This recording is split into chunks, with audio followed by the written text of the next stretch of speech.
Meron ka na yan. Pero panglaban na kabayo, pangsabong na kabayo. Ang usapan dito guys ay ano, kung paano patakbo ng kalabaw. Pagka nakasakay ka lang talaga, parang sa kalabaw. Iba-iba sa kalabaw, malapad yung ano, yung upuan eh.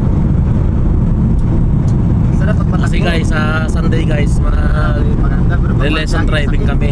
Kasi dapat makapag-drive na kami dito sa Ireland. Kaya dapat mag-aaral na kami ng mag-drive. Kaya si Bro yun.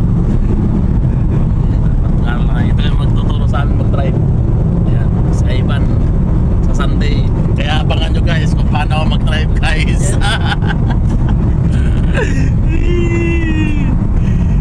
Baka naman ang problema pag si Roger nag-drive, mararo yung gilid, no?